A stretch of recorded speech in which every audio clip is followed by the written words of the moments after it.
नमस्ते मैम। नमस्कार। नमस्ते। देखिए आप लोग के बीच में आपके एक्सपर्ट गुड इवनिंग सर। अविनाशिया नमस्ते सर। हैरिस आ गई नमस्ते हैं। मैम। नमस्कार सब लोगों को। नमस्ते। हम ही आज लेट हो गए। देखिए डियर स्टूडेंट, अच्छा सब लोग को एडमिट कर लें फिर बात करते हैं। अविनाशिया, आपका परीक्षा रिफ्रेशर लॉ क्लासेस में बहुत बहुत स्वागत है। और आज आप थैंक यू। स्टूडेंटों के बीच में आई हैं और ये स्टूडेंट जुडिशरी की तैयारी कर रहे हैं।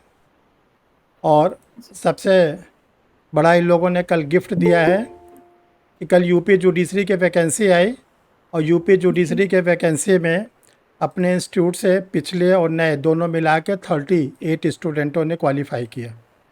जी। ये कल इंस्टीट्यूट के लिए बहुत ही गुड न्यूज़ थी। और इन लोग का 23rd, 24th, 25th को मई में मेंस का एग्ज़ामिनेशन है। तो आज ये लोग स्टूडेंट जो हैं जुडिशरी की तैयारी कर रहे हैं, यूपी स्टेट की, बिहार स्टेट की। जी। तो आपको इसलिए आज इनवाइट किया गया है कि ये स्टूडेंट्स जो तैयारी कर रहे हैं इसमें इन लोग को कुछ घबराहट होती है, इन लोग को लगता है कैसे हम लोग अपनी तैयारी को करें। तो उसी टॉपिक पे आपको बुलाया गया है। तो ज़रा हम इन लोग को कुछ थोड़ा एक डायरेक्शन दे दें, फिर इसके बाद अगली आवाज़ आपकी रहेगी। जी सर। देखिए डियर स्टूडेंट, जितने लोग क्लास में जुड़े हैं, सबसे पहले आप लोग को बताया गया था आप लोग सभी लोग कैमरा को ऑन रखें, क्योंकि अगर आपकी एक्सपर्ट कैमरा ऑफ कर लेंगे तो कैसा लगेगा आप लोग को, या हम कैमरा ऑफ कर लें तो कैमरा तो बिल्कुल आप लोग का बंद नहीं रहेगा, ठीक है। और आप देखिए जानी मानी साइकोलॉजिस्ट हैं और आप लोग के बीच में आई हैं, इनकी बात को आप लोग बहुत ध्यान से सुनेंगे। और बाद में आप लोग अगर कोई ऐसी आप लोग की प्रॉब्लम है जिसको आप आंसर चाहती हैं या चाहते हैं तो आप इन लोग इनसे पूछ सकते हैं, ठीक है। लेकिन पहले इनकी बात को आप लोग ध्यान से सुनेंगे। अगली आवाज़ जो है अविनाशिया की होगी, अब आप लोग ध्यान से सुने। जी। पहले तो thank you so much sir, मुझे वापस से आपने बुलाया और मुझे वापस ये मौका दिया कि मैं इन सबसे वापस से जुड़ने पाई हूँ। तो सबसे पहले तो आप थैंक यू। सबको बहुत ज़्यादा कॉन्ग्रेचुलेशंस कि आपने इस मुकाम पे आज आप आए हैं कि अब आपका नेक्स्ट स्टेप आपका इंटरव्यू है। आपने मेरे हिसाब से सारा मेंस रिटन के जितने भी एग्जाम थे सब क्वालिफाई कर लिया है। मैं बहुत ज़्यादा खुश हूँ इस चीज़ को लेकर के बिकॉज़ अब आप बस अपने उस मुकाम से, अपने उस गोल से सिर्फ एक स्टेप अवे हैं। वो कहते हैं ना, बस एक पनौती और फिर सॉरी, एक पड़ाव और उसके बाद फिर हम अपने गोल को अचीव कर सकते हैं। तो हम सबसे पहली चीज तो ये जाने कि इंटरव्यू हम कंडक्ट क्यों करते हैं। आपने रिटन एग्जाम्स तो दे दिए, रिटन एग्जाम्स आपने क्वालिफाई कर लिया। अब नेक्स्ट चीज है interview. So interview basically one on one conversation होता है between an interviewer and an interviewee, है ना। आप रहेंगे और एक जज बैठेगा सामने आपके जो आपको परखेगा। तो अब हमें सबसे इम्पोर्टेंट चीज ये जाननी है कि जो वहाँ इंटरव्यूअर्स बैठे हैं वो आपके अंदर देखना क्या चाह रहे हैं। आपने रिटन में जब क्वालिफाई किया तो आपकी नॉलेज है तभी आप उसको क्वालिफाई कर पाए। तो इंटरव्यू का जो मेन पर्पस होता है वो ये होता है कि वो आपकी पर्सनालिटी को एनालाइज करे और ये देखे कि जो नॉलेज जिसके द्वारा आपने अपने रिटन को क्वालिफाई किया है, क्या वो आप डे टू डे लाइफ में जब आप जज बन जाएंगे तो क्या आप उसको अप्लाई कर पाएंगे कि नहीं कर पाएंगे। इसीलिए पर्सनालिटी का जो रोल है वो इंटरव्यू में बहुत ज्यादा महत्वपूर्ण है। क्योंकि अगर एक इंसान की पर्सनालिटी उस लायक नहीं है कि वो जज बन पाए तो वो वहां पर ही रोक दिए जाते हैं ताकि वो अपने आप को और ज्यादा इम्प्रूव कर पाए, अपनी पर्सनालिटी को और इम्प्रूव कर पाए। और अगली बार वापस से जब वो आए तो अब वो इतने ज्यादा एक्सपर्ट बन चुके हों कि वो उस रोल को बहुत अच्छे से निभा पाए। तो जब आप इंटरव्यू के लिए जाएंगे तो सबसे पहली चीज वो क्या देखना चाहेंगे आपके अंदर कि क्या आपकी पर्सनालिटी, क्या आपके पास वो जुडिशियल टेम्परामेंट है कि नहीं है कि आप उस रोल को अच्छे से निभा पाए। क्योंकि एक जज की रिस्पॉन्सिबिलिटी बहुत बड़ी रिस्पॉन्सिबिलिटी होती है। आपको दोनों पक्षों को सुनना पड़ेगा, चीजों को कोऑर्डिनेट करना पड़ेगा, अपने कोर्ट रूम में डिसिप्लिन चाहिए होगा। तो उसके लिए आपको क्या होना है, आपको बहुत हम्बल होना है, आपको ओपन माइंडेड होना है। आप जब खुद स्ट्रिक्ट और आप कंपोज रहेंगे, काम रहेंगे, तभी आप हर चीज को अच्छी तरीके से मैनेज कर पाएंगे। तो जब इंटरव्यू में आप जाते हैं तो हमने एक बहुत ज्यादा नोटिस करी है है ना, कि इंटरव्यूअर्स हमें क्या करने की कोशिश करते हैं, हमें एक स्ट्रेसफुल एनवायरनमेंट में डालते हैं, एक के बाद एक क्वेश्चंस पूछ पूछ करके। तो सबसे पहली चीज तो आप ये ध्यान रखिएगा कि कभी भी इंटरव्यू में डरिएगा मत। जितना हो सके आप उतना काम रहिए, अपने सारे थॉट्स को अलाइन रखिए, बहुत अलर्ट रहिए। क्यों? क्योंकि जब वो आपको स्ट्रेसफुल एनवायरनमेंट में डालते हैं तो उसका मेन पर्पस यही होता है कि वो चेक कर पाए कि क्या आपकी पर्सनालिटी उस लायक है कि आप जब जज बनेंगे, जब आप उस रोल को निभाना शुरू करेंगे, तो तब क्या आप उस स्ट्रेस को, उन रिस्पॉन्सिबिलिटीज को जो उस प्रोफेशन के साथ आती है, क्या आप उसको अच्छे से निभा पाएंगे कि नहीं निभा पाएंगे। तो आपको क्या आना चाहिए, आपकी पर्सनालिटी, आपको अभी 1 महीने का समय है आपके पास, 1 नहीं 2 महीने का मुझे लगता है समय आपके पास, कि आप अपने आप को उस लायक बना लें, अपनी पर्सनालिटी इतनी डेवलप कर ले कि जब आप का इंटरव्यू हो तो आपकी वो सारी क्वालिटीज निखर के आए। तो पहला आपकी पर्सनालिटी जज होती है और दूसरा आपका नॉलेज जज होता है। तो हम पहली चीज तो ये देखेंगे कि सबसे ज्यादा अभी मुझे लगता है आपको जो दिक्कत फेस आप कर रहे हैं वो इस चीज से कर रहे हैं कि क्या करें कि हमारा कॉन्फिडेंस बूस्ट हो। क्योंकि नॉलेज तो आपके पास है, आपने मेंस निकाल लिया, आपने अपने सारे रिटन एग्जाम्स निकाल लिए, आप इस चीज की तैयारी 1 साल से कर रहे हैं, 6 महीने से कर रहे हैं, आपने बहुत मेहनत से पढ़ा है और आपके पास नॉलेज मुझे लगता है पूरी है। तो आप अपनी नॉलेज पे तो बिल्कुल भी डाउट मत करिए। तो सबसे पहला काम आप करेंगे कि आप खुद पे आत्मविश्वास रखेंगे कि मैं ये चीज कर सकता हूँ या मैं ये चीज कर सकती हूँ। क्यों? क्योंकि आपने अपने जीवन का इतना बड़ा समय, इतना सारा समय आपने एक चीज को डेडिकेट किया है, आपने इतनी तैयारी करी, इतनी मेहनत करी, और उसी के वजह से आज आप इंटरव्यू के लेवल तक पहुंच पाए हैं, जो कि खुद में ही बहुत ज्यादा अच्छी चीज है। It is a very huge thing for you कि आप आज इस मुकाम पे पहुंचने पाए कि आज आप इंटरव्यू के लिए जा रहे हैं। किस लिए? कि आप जज बन सके, राइट। तो अब हम सबसे पहली चीज तो ये देखेंगे कि कॉन्फिडेंस कहाँ से आता है, और कॉन्फिडेंस के साथ साथ आप कैसे एक अच्छा इंप्रेशन बनाएंगे अपने इंटरव्यूअर्स के सामने कि क्या हो कि वो आपको सिलेक्ट कर ले। तो आप सबने ये कहावत सुनी होगी, first impression is the last impression, है ना। फर्स्ट इंप्रेशन ही हमारा लास्ट इंप्रेशन होता है। तो वो जो पहला इंप्रेशन पड़ता है वो 2 चीजों के थ्रू पड़ता है। ठीक, पहली चीज रहेगी आपके कपड़े पहनने के तरीके से। तो आपको जो तैयार होके जाना है, you need to be dressed professionally, है ना। आप एक इंटरव्यू के लिए जा रहे हैं, आप एक प्रोफेशनल एनवायरनमेंट में जा रहे हैं, तो इसलिए आपका ड्रेस कोड भी वैसे ही होना चाहिए। ठीक है। तो उसमें सबसे पहली चीज तो मैं ये बताना चाहूंगी कि मुझे सर ने बोला था कि जो कुछ स्टूडेंट्स हैं, फीमेल स्टूडेंट्स हैं, वो थोड़ा कंफ्यूज है कि हम सूट पहने या हम साड़ी पहने, हमारे लिए क्या बेहतर होगा। तो मेरी सलाह आपके लिए ये होगी कि इंडिया में हमारा जो कपड़े हैं उसमें सबसे फॉर्मल रहता है साड़ी। तो आप कोशिश करें एक कॉटन की साड़ी हो जो कि प्लेन हो, हल्के रंग की हो, और उसमें जैसे कॉटन साड़ी यूजुअली बॉर्डर होता है ना, तो आप एक वैसी साड़ी पसंद करें जिसका रंग हल्का हो, कुछ बहुत ज्यादा भड़कीला ना हो, बहुत सोबर कपड़े हो। सोबर कपड़े हो, वो अच्छे से प्रेस्ड हो, लाइट कलर के हो, पेस्टल कलर्स होते हैं ना, एकदम हल्के वाले कलर्स, जैसे सर के कपड़े का कलर है, हल्का सा लाइट ब्लू हो या व्हाइट हो, है ना।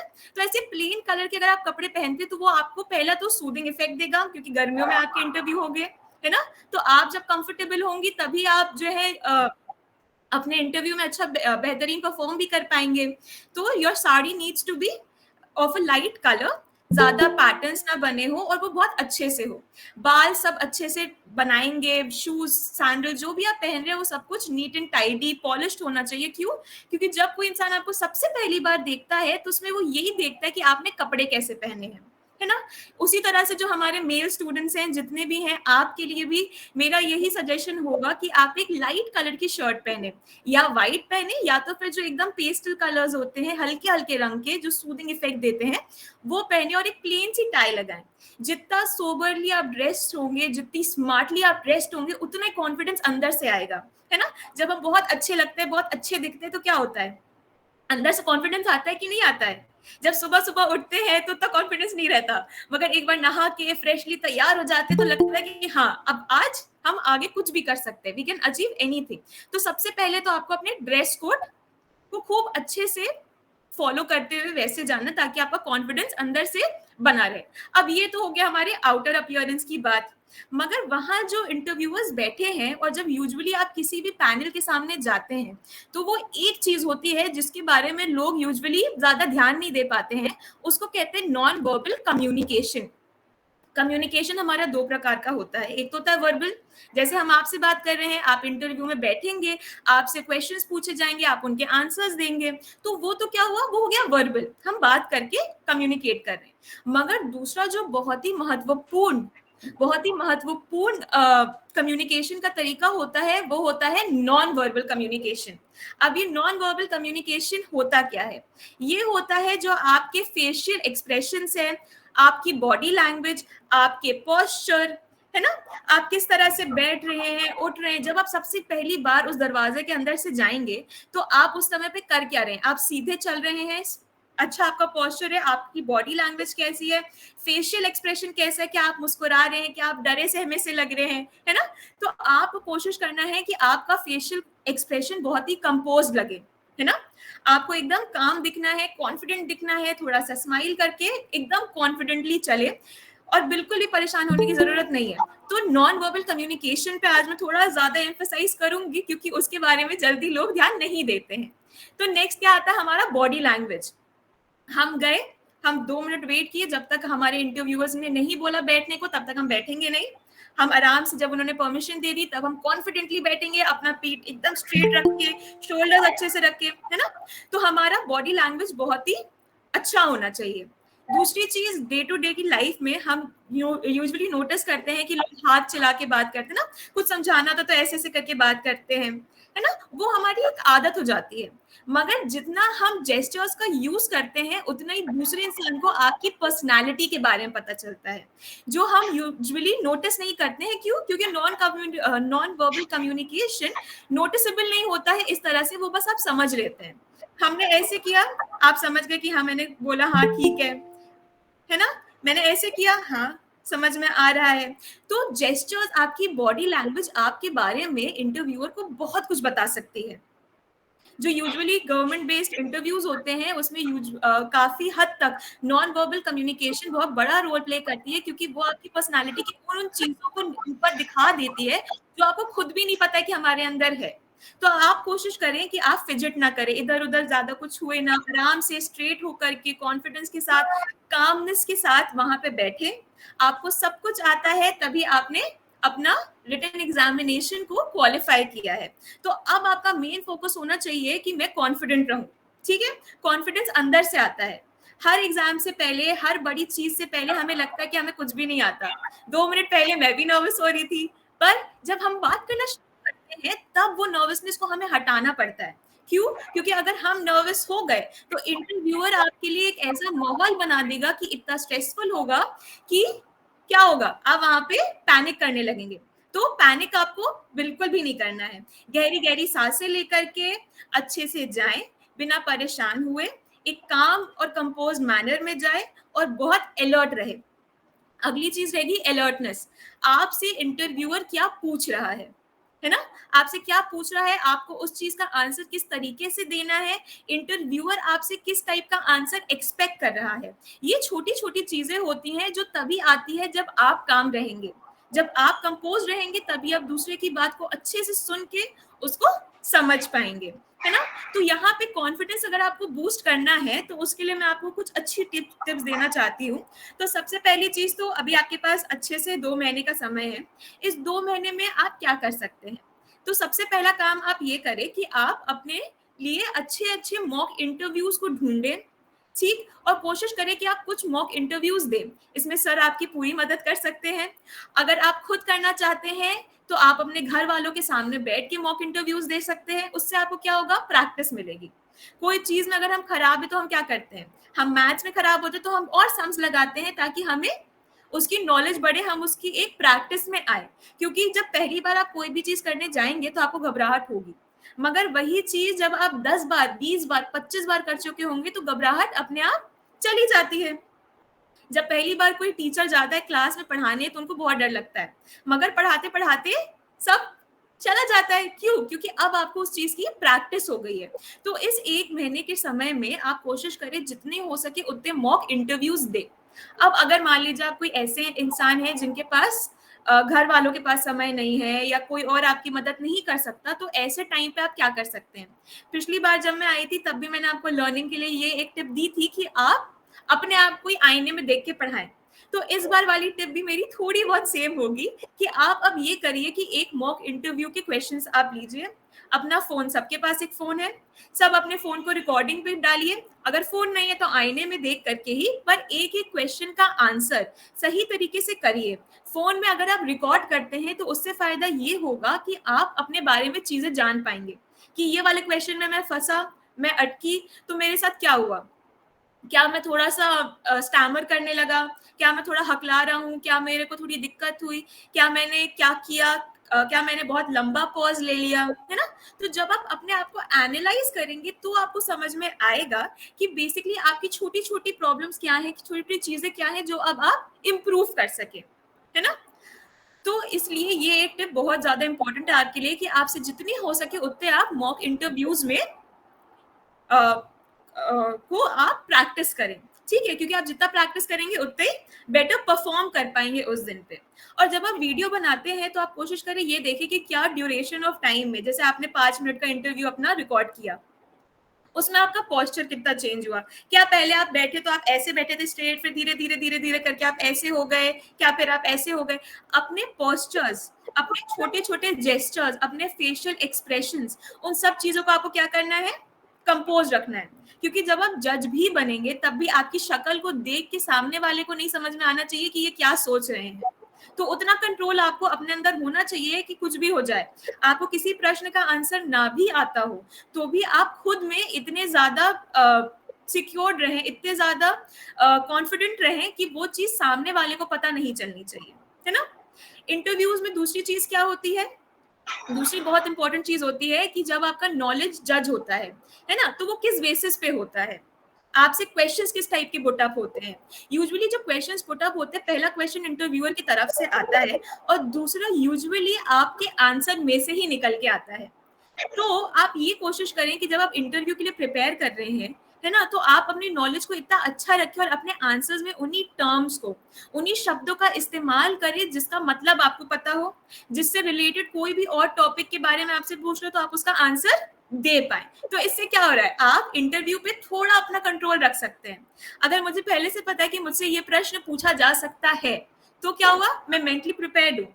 मेंटली प्रिपेयर्ड हूँ तो जब वैसा कोई क्वेश्चन या उस टाइप का कोई क्वेश्चन मुझसे पूछा जाएगा तो क्या होगा, मैं पैनिक नहीं करूंगी, मैं आराम से उसका आंसर दे पाऊंगी। तो अपने आंसर्स में भी आप वो ढूंढिए जो कि एक लीडिंग क्वेश्चन की तरह बन सकता है।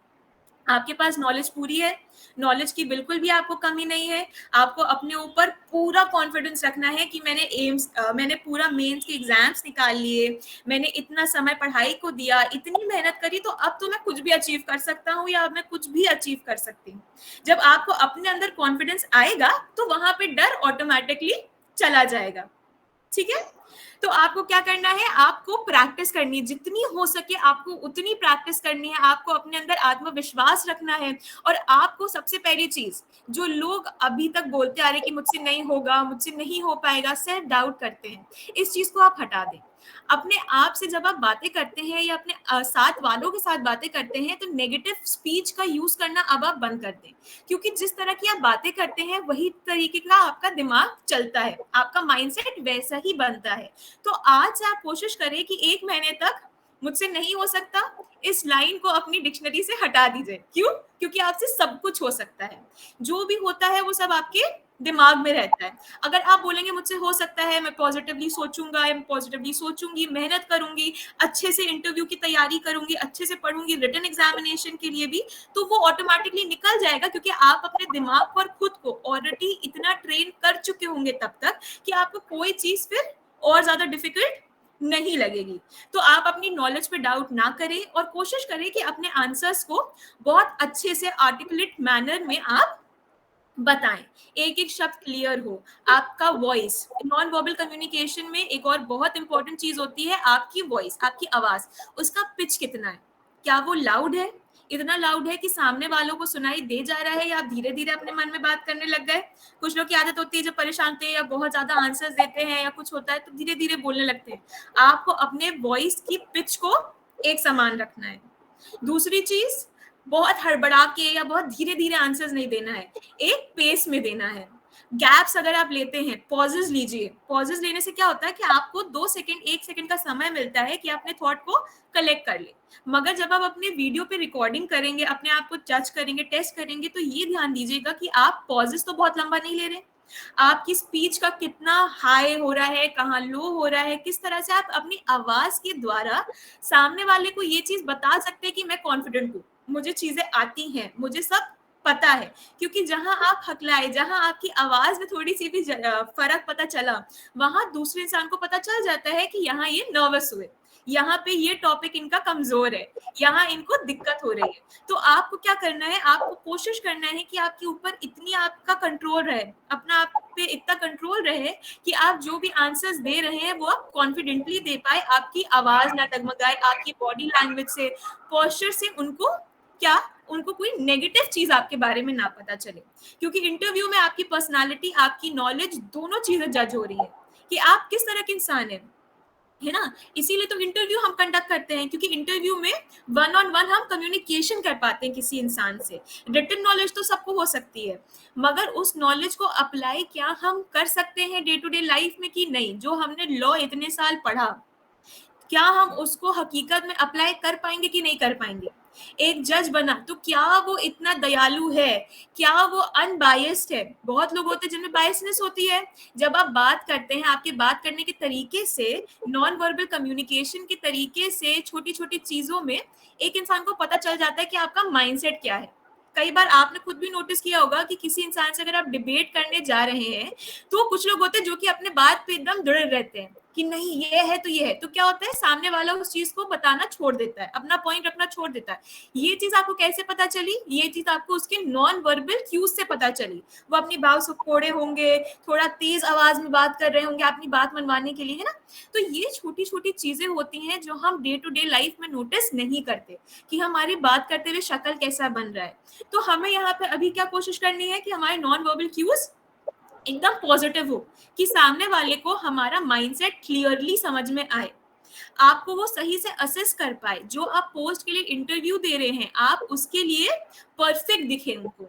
तो वो चीज आप कैसे कर सकते हैं? प्रैक्टिस के थ्रू कर सकते हैं, अपने ऊपर कंट्रोल करके कर सकते हैं, और कॉन्फिडेंस और सेल्फ स्टीम बूस्ट करके कर सकते हैं। कॉन्फिडेंस तभी आएगा जब आप अच्छे से दिखेंगे, अपने में क्या रखेंगे, अपने पे विश्वास रखेंगे, है ना। अगर हमें खुद पे विश्वास है तो ऑटोमेटिकली हमारे ऊपर हमारा कॉन्फिडेंस सबको दिखेगा, है ना। जैसे हम चल रहे हैं, बात कर रहे हैं, बैठ रहे हैं, उठ रहे हैं, एक एक चीज आपके कॉन्फिडेंस को बूस्ट करने में या आपके इंटरव्यू को क्वालिफाई करने में आपकी मदद करेगी।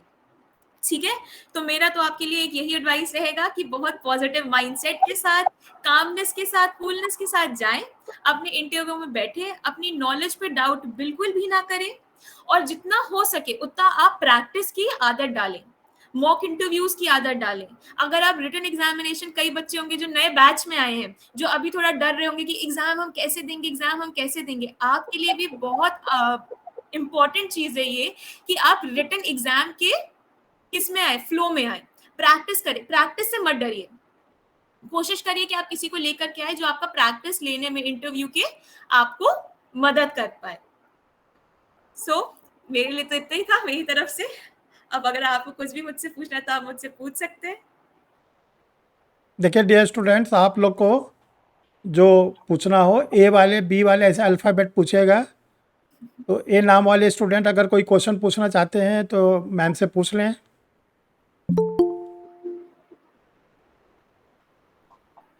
ए वाले, बी वाले, हाँ बोलिए। जी मैम, मेरे अंदर ये कमी है कि जैसे हम बोलते हैं तो उस समय में थोड़ा हकलाते हैं हम। जी आता है हमको, लेकिन जी हम इतना हड़बड़ाहट में हम बोलने लगते हैं कि सामने वाला मेरे ऊपर थोड़ा डाउट करने लगता है। जी देखिए, तो इसमें आप हकलाते क्यों हैं? या तो फिर आपको सही में अगर दिक्कत है तब तो कोई दिक्कत नहीं हुई, है ना। जी अगर जी हल्का सा होता है तो कोई बात नहीं, मगर मैम, यहाँ जी जी मैम होता रहता है, ये अक्सर होता रहता है। ये आपसे अक्सर होता है क्योंकि आप झिझकते हैं, आप अपने कोई भी ओपिनियन को रखने में झिझकते हैं। जब झिझक आती है ना, ये लगता है कि मुझको सामने वाला जज करेगा, तब ये दिक्कत आती है। मगर अब आप ये समझने की कोशिश करिए कि आप जज बनने की इंटरव्यू के लिए जा रहे हैं। आप जब जज बनेंगे तो क्या होगा, आपके ऊपर रिस्पॉन्सिबिलिटी है। किस चीज की रिस्पॉन्सिबिलिटी है? कि आपको दोनों तरफ की बातों को सुनना है, समझना है, बिना किसी बायसनेस के, है ना। आपके साथ की जो जूरी है, आपके साथ के जो लोग हैं, उनसे आप कैसे डील कर पा रहे हैं, कैसे आप उनके साथ बातें कर पा रहे हैं, है ना। तो वो कब आएगा?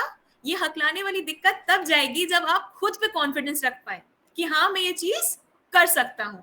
एक बहुत इंपॉर्टेंट चीज और होती है, वो होता है आई कॉन्टैक्ट।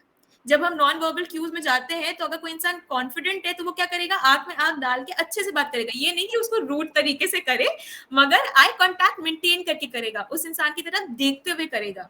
तो अब आपके साथ जो ये दिक्कत आ रही है कि आप थोड़ा हड़बड़ाने लग जाते हैं। आप हड़बड़ाते इसलिए हैं क्योंकि आप कोशिश करना चाहते हैं कि जो मैं बोल रहा हूँ, मेरा जो ओपिनियन है, वो सामने वाला समझ ले, है ना।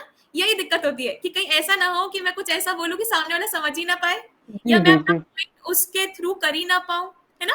तो आप पहली चीज तो आपका पॉइंट तभी उस थ्रू जा पाएगा जब आप अपने एक एक चीज पे अपने अंदर कॉन्फिडेंस रखेंगे, अपने एक एक शब्द को अच्छे से समझ करके बोलेंगे। कोई भी ओपिनियन को आप 5 शब्दों में भी बोल सकते हैं, 10 शब्दों में भी बोल सकते हैं, है ना। कोई चाहे अगर मैं पूछूं इंटरव्यू क्या है, आप सिंपल एक लाइन में बोल सकते हैं, it is a one on one communication between two individuals where one is an interviewer and the other one is an interviewee. इसी चीज को हम 4-5 लाइनों में भी बता सकते हैं, बता सकते हैं कि नहीं बता सकते। तो अब आप कोशिश ये करें कि आप अपना जो भी आंसर देना चाहेंगे, है ना, इंटरव्यू में जब आप जाएंगे तो सामने वाला पूरी कोशिश करेगा कि वो आपको तोड़े, आपको एक ऐसे स्ट्रेसफुल एनवायरनमेंट में डाले। क्यों? क्योंकि जब आप ऑन ग्राउंड जज का जॉब करेंगे तो वहां पे क्या होगा, वहां पे आपके ऊपर प्रेशर ज्यादा रहेगा, आपके ऊपर स्ट्रेस बहुत ज्यादा रहेगा। तो अगर आप इंटरव्यू के स्ट्रेस को डील नहीं कर पा रहे हैं तो आप जॉब की स्ट्रेस को कैसे डील करेंगे, है ना। इसीलिए मैंने आपको ये सलाह दी है कि आप प्रैक्टिस करने की कोशिश करें। कोई को बोले, किसी एक इंसान को बोले कि वो आपसे क्वेश्चन पूछे, ठीक, आप उसके आंसर को जब आप बोल रहे हो तो धीरे धीरे एक स्लो पेस में बोले, ठीक है, आराम आराम से धीरे धीरे बोले, सांस लेकर के बोले, बिना परेशान हुए बोले, ठीक है। जब कोई आंसर आपको नहीं भी आता है, कुछ गलत भी आप बोलते हैं, कई बार कुछ बच्चे होते हैं जो कि क्लास में गलत उत्तर देते हैं, मगर वो इतने ज्यादा कॉन्फिडेंस से बोलते हैं कि टीचर भी ये नहीं पता कर पाता है कि सही बोला कि गलत बोला। होता है, होता है कि नहीं होता है? ये क्यों होता है? क्योंकि वो कॉन्फिडेंस के साथ बोला। कुछ लोगों को कुछ भी नहीं आता है पर वो इतने कॉन्फिडेंट रहते हैं कि सामने वाला उनको नहीं काट पाता। क्यों? क्योंकि उनको अपने माइंड पे इतना कंट्रोल है, खुद पे इतना कंट्रोल है कि सामने वाला कोशिश करके भी उनको नहीं तोड़ सकता, है ना। तो यहाँ पे आपकी जो दिक्कत है, आपको अगर सॉल्व करनी है तो सबसे पहली चीज, धीरे धीरे गहरी गहरी सांसें ले, आराम से काम तरीके से बोलने की कोशिश करें। कोशिश करें कि आपके अंदर कॉन्फिडेंस जो है वो अच्छे से दिखे। आपको आता सब कुछ है, नॉलेज आपके पास पूरी है। अगर नॉलेज आपके पास पूरी है तो वो सामने वाले को अपने आप ही दिख जाएगी, है ना।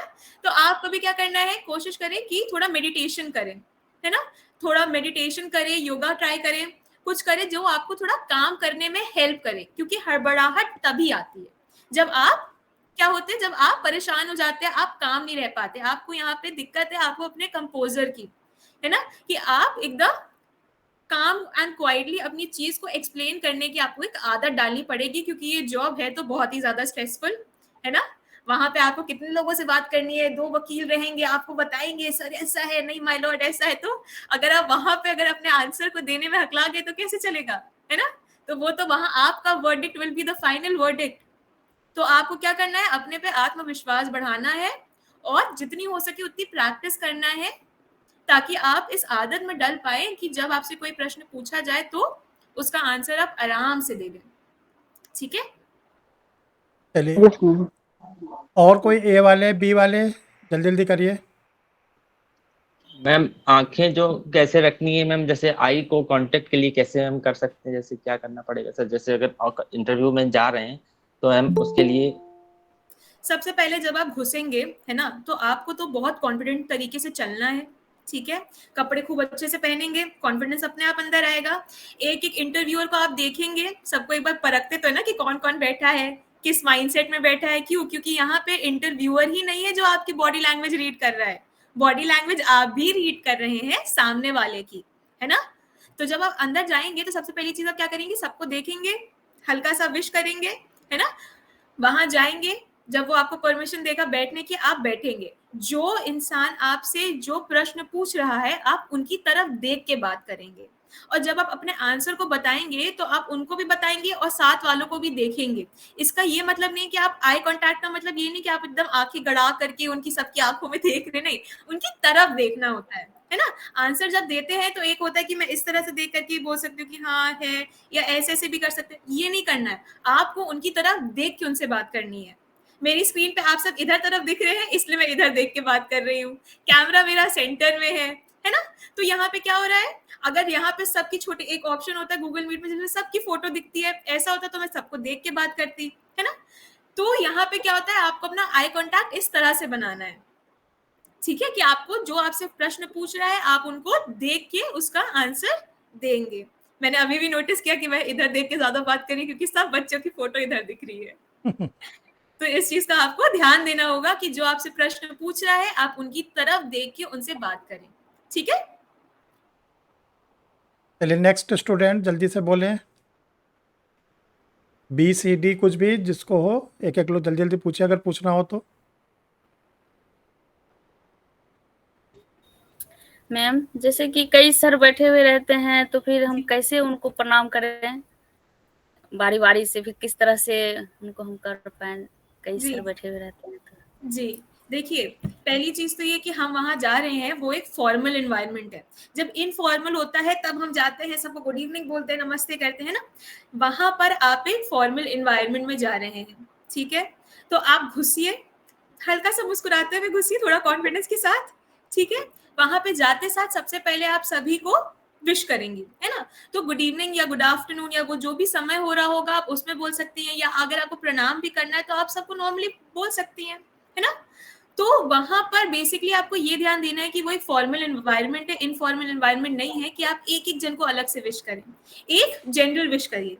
जैसे हम आए, हमने वीडियो शुरू करी, हमने क्या बोला, गुड इवनिंग सबको, या हल्का सा इंडिया में नॉन वर्बल कम्युनिकेशन अगर आपने ध्यान दिया हो तो हम हल्का सा ऐसे भी करते हैं। इसका भी मतलब क्या होता है कि हम सामने वाले को प्रणाम कर रहे हैं, है ना। तो आप हल्का सा मुस्कुरा करके वैसे विश कर सकती हैं, या आप जाकर के जैसी बैठती हैं या जैसी आप एंटर करती हैं आप तब सबको एक बार में गुड इवनिंग या गुड आफ्टरनून या प्रणाम आप बोल सकती हैं, ठीक है। और आप में से किसी का कोई क्वेश्चन? देखिए अब चांस नहीं मिलेगा, बहुत बिजी रहती है, बहुत रिक्वेस्ट पे टाइम हुआ है, अभी परसों आपका एग्ज़ाम भी था, इसलिए अब आप मैम लोग के मेरे लिए साथ ये प्रॉब्लम है कि मैं जब भी एग्जाम का नाम सुनते ही मैं मतलब डर से इतना कांपने लगती हूँ कि मेरा मतलब मेंस भी मेरा सही नहीं जा पाता। अब भगवान भरोसे हो जाता है अच्छा, और इंटरव्यू में तो इतना मैं नर्वस हो जाती हूँ कि पता नहीं, सब कुछ आते हुए भी मुझे प्रॉब्लम सी होती है। तो मैम यहाँ पे आपके लिए सबसे ज्यादा बड़ी दिक्कत ये है कि आप प्रैक्टिस नहीं करती है, मुझे लगता है। जब किसी चीज से आपको डर लगता है तो आपको क्या करना चाहिए, उस चीज से भाग जाना चाहिए या उससे सामना करना चाहिए, है ना। तो आपको कोशिश ये करना है कि एग्जाम के लिए भी डर तभी जाएगा जब आप मॉक टेस्ट हर रोज देंगी। आप मॉक टेस्ट लेती हैं कभी भी, मतलब ऐसे नहीं लेती कभी भी, ऐसे एमसीक्यू नहीं लगाती क्लास में या ऐसे जो रहता टाइम क्लास में लगाती हूँ। क्लास में लगाती हैं, अच्छे से कॉन्फिडेंस से देती हैं। हाँ, तो जब वहां हो गया तो फिर पेपर में क्यों नहीं होगा। पेपर में आपका इसलिए नहीं हो रहा है क्योंकि आप अपने ऊपर प्रेशर ज्यादा ले रही हैं। उस चीज को जो छोटा सा है आप वो डे टू डे लाइफ में क्लास में जब आप कर रही हैं वहां पे आपके कॉन्फिडेंस है। तो ऐसा क्यों कि जब आप वही पेपर देने वहां जा रही तब क्या दिक्कत आ रही है। दिक्कत इस चीज की आ रही है कि आप अपने ऊपर एडेड प्रेशर ले रही हैं। क्यों, एग्जाम का नाम आपको बहुत बड़ा लग रहा है। अगर आप हर संडे बैठ करके एक मॉक टेस्ट देंगी 2 घंटे का या जो भी आपका समय रहता है उसमें बांध करके, तो अपने आप आपको आदत पड़ जाएगी। जब एक बार आदत पड़ जाएगी तो क्या होगा, डर नहीं लगेगा। इंटरव्यू के लिए भी आपको जब तैयारी करनी है, इसीलिए ये पॉइंट मैंने बहुत एम्फेसाइज करके बहुत देर तक समझाया कि आपको किस चीज की बहुत ज्यादा आवश्यकता है। आपको प्रैक्टिस बहुत ज्यादा करने की जरूरत है, क्योंकि जब तक आप प्रैक्टिस नहीं करेंगे, जब तक आप 4 जन के सामने बोलने का प्रैक्टिस नहीं करेंगे, 4 लोग आपसे क्वेश्चंस नहीं पूछेंगे, जब तक वो प्रेशर वाला वो नहीं रहेगा, एनवायरनमेंट नहीं बनेगा, तब तक आपके साथ क्या होगा, आप उस चीज को फेस करने लायक कभी नहीं बनेंगे, है ना। हम बच्चों को खेलने देते, दौड़ने देते, भागने देते, चोट लगने देते, क्यों? ताकि वो लोगों को कभी भी कोई भी दिक्कत होए तो क्या करें, वो उसका सामना कर पाए। अगर आप उस चीज से डरते रहेंगे, आप उसको फेस नहीं करेंगे, तो डर बना रहेगा। कोशिश करें जितने हो सके उतने आप मॉक टेस्ट देखें, जितने हो सके उतने आप मॉक टेस्ट देते भी जाएं, है ना। जब आप देंगे, प्रैक्टिस में ढलेंगे, अपने आप एक दिन आएगा कि आपको वो डर लगना बंद हो जाएगा। मैं अभी आपके सामने कितने कॉन्फिडेंस के साथ सारी चीजें बोल रही हूँ। जब मेरे को ये अपॉर्चुनिटीज मिलती है, थोड़ा डर मुझे भी लगता है कि मैं कैसे बोलूंगी, मेरे से तो सब वहां पे बहुत बड़े होंगे, है ना। तो डर और नर्वसनेस लगता है, मगर वो चीज जब आप 4 बार 5 बार 6 बार कर लेते हैं, तब क्या होता है, आपके अंदर कॉन्फिडेंस आ जाता है। जब मैंने सबसे पहली अपनी क्लास ली थी कॉलेज में, तो बहुत डर लगा था, क्योंकि बच्चे तो मेरे ही ऑलमोस्ट एज के ही थे, कैसे मैनेज करेंगे, कैसे डील करेंगे। मगर क्या हुआ, जब आपने उसको प्रैक्टिस किया, 4-5 क्लासेस मैंने ले ली, अपने आप कॉन्फिडेंस आ गया। तो कोशिश करें कि आप मॉक टेस्ट देखें भी और उसमें प्रैक्टिस करने की कोशिश करें, इंटरव्यू में भी और रिटन में भी, क्योंकि जब तक आप वो प्रेशर को और स्ट्रेस को नहीं फेस करेंगे, तब तक आपके साथ दिक्कत बनी रहेगी। और अपने ऊपर कॉन्फिडेंस रखिए ना, अपने आप को बोले कि मैं कर लूंगी, मैं नहीं डरूंगी, तभी आएगा। सब चीजें दिमाग में होती है, दिमाग के वजह से कितनी बीमारियां होती हैं, सिर्फ मानसिक ही नहीं, शारीरिक बीमारियां भी बहुत होती है ना। तो आपको अपने आप को क्या करना है, बूस्ट करके रखना है कि मैं तो सब कर लूंगी, मेरे को पूरी नॉलेज है, मैं रिटन भी अच्छे से क्वालिफाई कर लूंगी और इंटरव्यू भी। तो अपने कॉन्फिडेंस बनाने में आपको सबसे ज्यादा क्या करना है, ध्यान देना है कि आप अपनी सेल्फ स्टीम को बूस्ट कर ही रहे, है ना। अपने ऊपर विश्वास आएगा तो अपने आप ही आपका सारा काम आराम से आसानी से हो जाएगा। ठीक, तो प्रैक्टिस हेलो करें। मैम। जी मैम जी सर। बोले कि इंटरव्यू रूम में जब हम प्रवेश करेंगे, जी, उसके बाद उस समय फर्स्ट इम्प्रेशन के किस टाइप का होना चाहिए? फर्स्ट इंप्रेशन, देखिए इंप्रेशन आपका कैसे पड़ता है, जैसे हमने अभी तक पूरा सेशन हमने इसी चीज पे लिया कि आप फर्स्ट इंप्रेशन कैसे बनाए। पहला आता है कि आप दिख कैसे रहे हैं, है ना। तो दिखने में क्या होगा, आपके बाल एकदम अच्छे से बने होने चाहिए, आपकी दाढ़ी मूछें सब साफ, या जैसे अगर है तो वो भी क्या होनी चाहिए, बहुत अच्छे से वेल ग्रूम्ड होना चाहिए, है ना। आपको बहुत साफ सुथरे साफ दिखने चाहिए, सोबर दिखना चाहिए, है ना। कपड़े एकदम प्रेस रखना चाहिए। जब आप खड़े होते हैं, जब सबसे पहले आप चल के अंदर जाएंगे, तो आपको अपना क्या करना है, अपने पोस्चर पे, अपनी बॉडी लैंग्वेज पे ध्यान देना है कि आपका हाथ इधर उधर तो नहीं जा रहा, क्या आप कॉन्फिडेंटली चल रहे हैं कि नहीं चल रहे हैं। जब आपने उनको देखा, तब आपकी शक्ल से क्या उनको पता चल रहा है ना। फर्स्ट इंप्रेशन क्या होता है, जब आप पहली बार मुझसे आज मिल रहे हैं, या मेरे से मे बी आप दूसरी बार मिल रहे हैं, आपको फर्स्ट इंप्रेशन मेरा कैसा लगा, मैं किस तरह से तैयार हुई हूँ, क्या मैं इस यूट्यूब पे या अभी जब गूगल मीट पे हम हैं, तो क्या मैंने इससे अप्रोप्रिएटली कपड़े पहने कि नहीं बोले पहने हैं, मैं किस तरह से बात कर रही हूँ, मैं क्या बोल रही हूँ, कैसे बोल रही हूँ, ये छोटी छोटी चीजें आपके फर्स्ट इंप्रेशन बनाने में मदद करती है। तो पहले तो आप तैयार होके जब आप जाएंगे, तो बहुत अच्छे सोबर कपड़ों में जाएं, ड्रेस कोड को फॉलो करते हुए जाएं, शर्ट टाई पैंट, है ना। बेल्ट आपकी एकदम सही होनी चाहिए, जूते एकदम पॉलिश्ड होने चाहिए। जूतों से एक इंसान को आप बहुत अच्छे से परख सकते हैं, क्यों, क्योंकि वो सबसे ज्यादा गंदे होते हैं। तो वो कितना गंदा है, उसके हिसाब से सामने वाला आपको जज कर सकता है, बता सकता है कि आप किस तरह के हैं, आप किस प्रवृत्ति के हैं, क्या आप सफाई में ज्यादा ध्यान देते हैं कि नहीं देते, खुद पे ध्यान देते कि नहीं देते। तो फर्स्ट इंप्रेशन कपड़ों से बनता है, आउटर अपीयरेंस। दूसरा बॉडी लैंग्वेज से बनता है, आप चल कैसे रहे हैं, आप बैठ कैसे रहे हैं, क्या आपने इंतजार किया कि उन्होंने परमिशन। बहुत लोग होते हैं जो जाते हैं और तुरंत जाके बैठ जाते कुर्सी पे, वैसे नहीं करना। पहले जाते हैं, 2 मिनट रुकते हैं, 2 सेकंड रुकते हैं, जब सामने वाले बोलते हैं आइए बैठ जाइए, तब आप आराम से चेयर निकालेंगे, बैठेंगे एकदम सीधे होके कॉन्फिडेंस के साथ। तो वो क्या होगा, आपका फर्स्ट इंप्रेशन दिखाएगा। शक्ल पे जब मैंने बोला कि आप वीडियो रिकॉर्ड करें, तो वो इसलिए बोला है कि आपकी शक्ल पे दिखना चाहिए कॉन्फिडेंस। वीडियो में आप देखिए कि क्या आपकी शक्ल किस तरह की बन रही है, क्या आप शक्ल से परेशान दिख रहे हैं, या आप शक्ल से लग रहा है कि नहीं अब नहीं आ रहा है, कि नहीं कि अभी आ रहा है आंसर, है ना। तो फर्स्ट इंप्रेशन आपकी ये छोटी छोटी चीजों के बेसिस पे रहती है। ठीक है सर, चलिए, थैंक यू मैम। और किसी कोई प्रॉब्लम तो नहीं है? Good evening ma'am. Good good evening. Evening sir. हाँ बोलिए मैम, बोलिए सूर्य।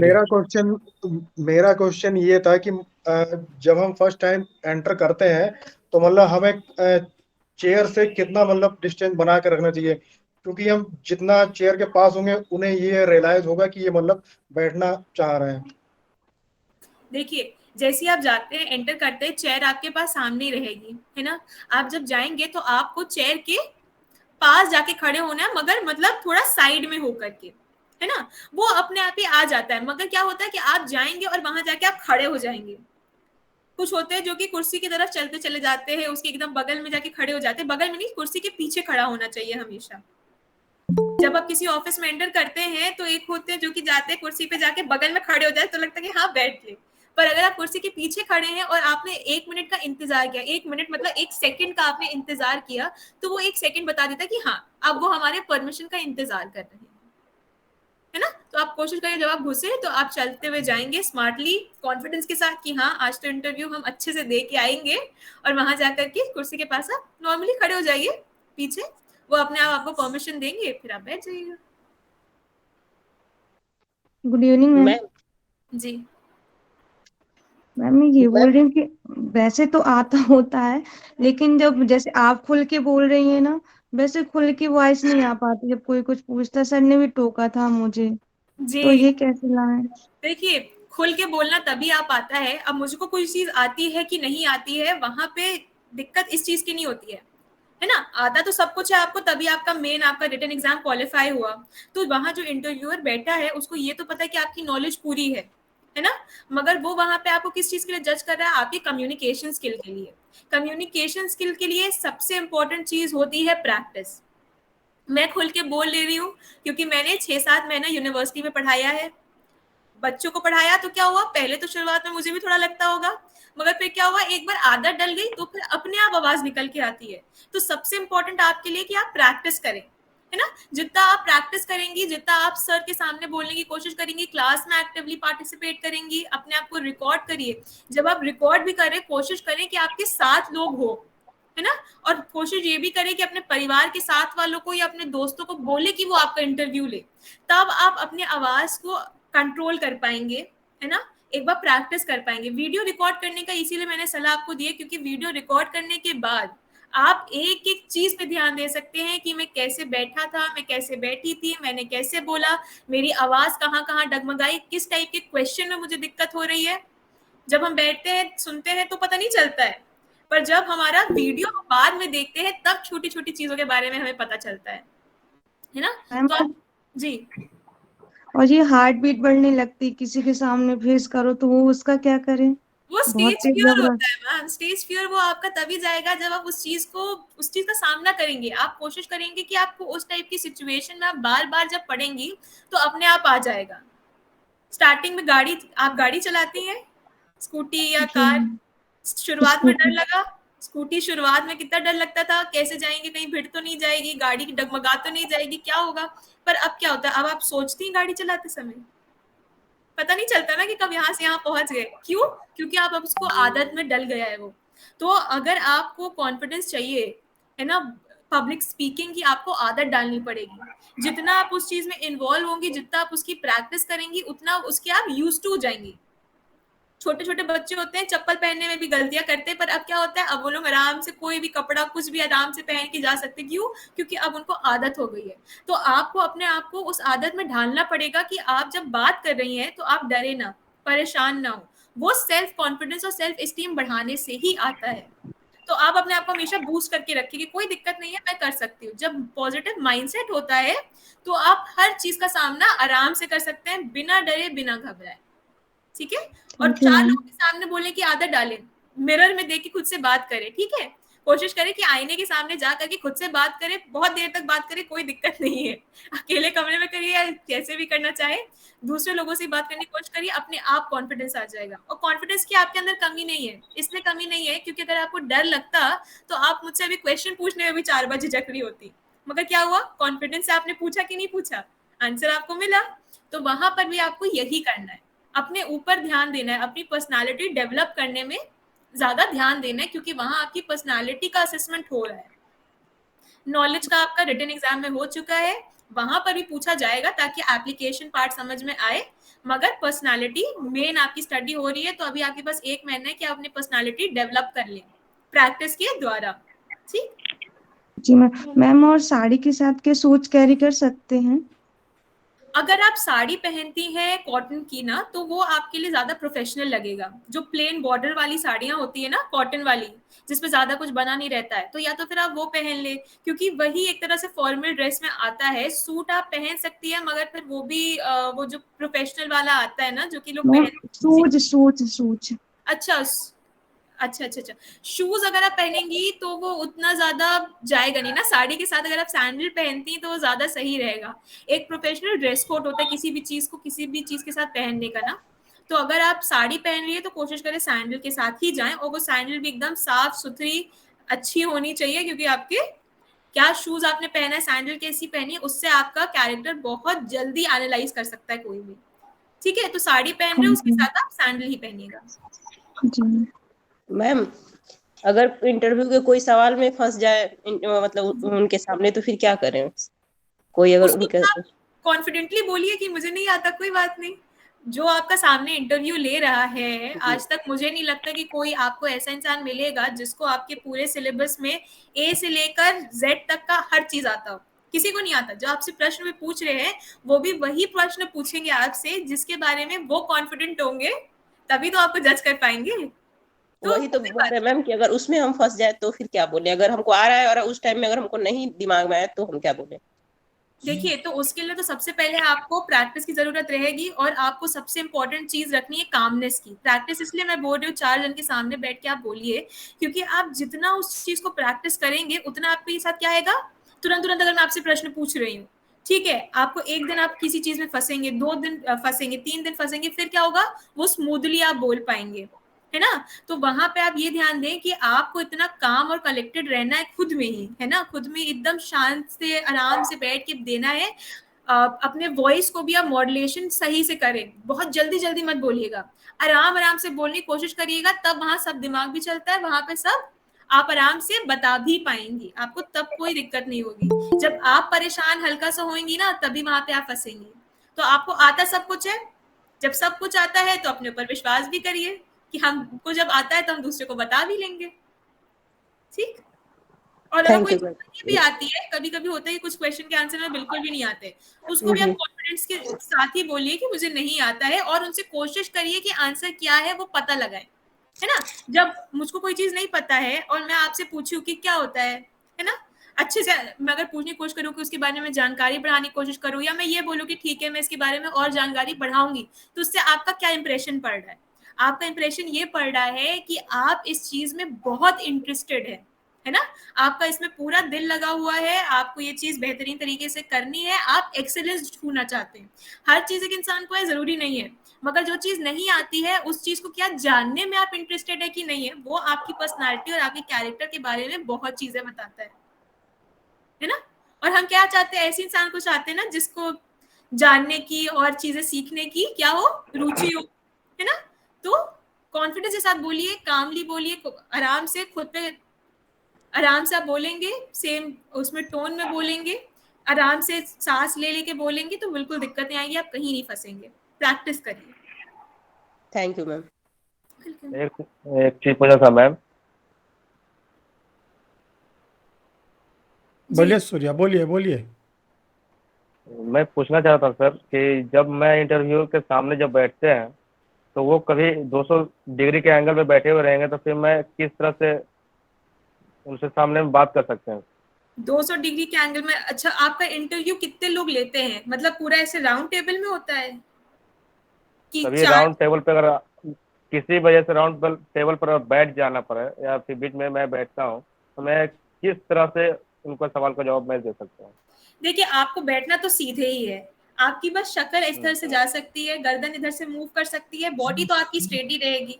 अगर किसी ने, और यूजुअली कभी ऐसा एनवायरनमेंट होता ही नहीं है कि इंटरव्यूअर आपके ऐसे तरह से बैठे हो कि आपको पूरा मुड़ मुड़ के देखना पड़े।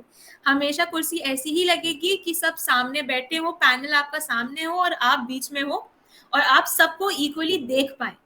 तो बैठना तो आपको सीधे ही है, आप एक एक इंसान को देख करके बात कर सकते हैं, मगर मुझे नहीं लगता कि कोई ऐसा होगा कि पीछे भी बैठे हो, साइड में भी बैठे हो, ऐसा माहौल तो नहीं होता नहीं इंटरव्यूज में। तो वो कभी कभी होता है, कहीं कहीं हो जाता है, अगर 200 डिग्री के एंगल पर बैठते भी हैं तो भी सर्कल बना आप के सीधे मतलब। बैठे और आप कोशिश करिए कि आप इस तरह से करके आंसर दे दें, उनकी तरफ देखने की कोशिश करें, मगर अपनी बॉडी को टर्न मत करिए। देखिए वहां जब आप बैठेंगे तो बहुत शांति से बैठेंगे, आपका हाथ पैर ज्यादा नहीं हिलना चाहिए, क्योंकि जितना आप हाथ हिला के बात करेंगे, जितना आपका पैर हिल रहा होगा, जितना अपने कपड़ों को छू रहे होंगे, अपने बाल को छू रहे होंगे, है ना, बहुतों की आदत होती है बाल बनाते रहने की, जो ये सब चीजें छोटी छोटी होती हैं, ये आपके कैरेक्टर के बारे में कुछ बताता है, आपकी पर्सनालिटी एनालिसिस हो सकता है, बहुत आराम तरीके से आराम से हो सकता है कौन क्या कर रहा है। तो कोशिश करें कि एकदम सीधे बैठे, ज्यादा इधर उधर हाथ पैर ना चलाएं, और जब कोई आपसे कोई प्रश्न पूछ रहा है आप उनको आराम से देख के बात कर पाए तो ठीक है, वरना बाकी पैनल वालों को देख करके बता सकते हैं, आंसर दे सकते हैं। ठीक, चलिए डियर स्टूडेंट, बहुत ही आप लोग का एनर्जेटिक वीडियो था आज का। और देखिए छोटी छोटी बातें आप लोग को पता चली, जो जो बातें बताई गई उसको आप लोग आज से अभी से इसको आदत डालिए। अभी देखिए आप लोग की 35 दिन की इंटरव्यू की क्लास भी चली थी, जिसमें आशुतोष थे, नीलू थी, रूबी जी थी, सभी लोग, विभा भी जुड़ी थी। तो उसमें भी आप लोग को बहुत सी बातें बताई गई थी। उसमें एक पोर्शन छोड़ दिया गया था साइको का, ये कहा गया था कि वो साइको आपको बताएंगे, और एक पोर्शन और छोड़ा गया था कि एक जज को बुलाया जाएगा। ठीक है, तो साइको वाला तो कोरम आज पूरा हो गया, और बहुत ही जल्दी 2-4 दिन में हम आप लोग को बिहार से ही जज साहब को बुलाएंगे, तो वो भी कोरम पूरा हो जाएगा। तो जैसे आप लोग के इंटरव्यू में बातें बताई गई या साइको की बातें बताई गई और जज साहब का जो कोरम बचा है वो बताया गया है, उसके बाद आप लोग का एक कंप्लीट हो जाएगा। उसको आप लोग अपने रूटीन में लाना शुरू कर दीजिए, उसी तरह का ड्रेस पहनिए, उसी तरह की सोच रखिए। ठीक है, ये नहीं कि सुबह उठे तो उसी तरह है जैसे शाम तक है। ठीक है, हर समय अपने को ये एहसास कराइए कि हम जज हैं, तब धीरे धीरे आपके अंदर कॉन्फिडेंस आना शुरू हो जाएगा। और देखिए 2 बातें और बताएं, कल आप लोग की हमारे साथ मीटिंग है 5-5 मिनट की, सबको पता है। अगर किसी स्टूडेंट का नाम न हो तो वो हमको बताए, 5:30 बजे से 9 बजे तक 5-5 मिनट का सबको टाइम दिया गया है। ठीक है, जो एब्सेंट रहेगा वो भी हमको बता देगा, और जिसका नाम नहीं है वो भी बता देगा। जैसे रूबी जी ने हमको बताया है कि ये नहीं रहेंगी कल, तो इन पे हमने क्रॉस कर लिया है।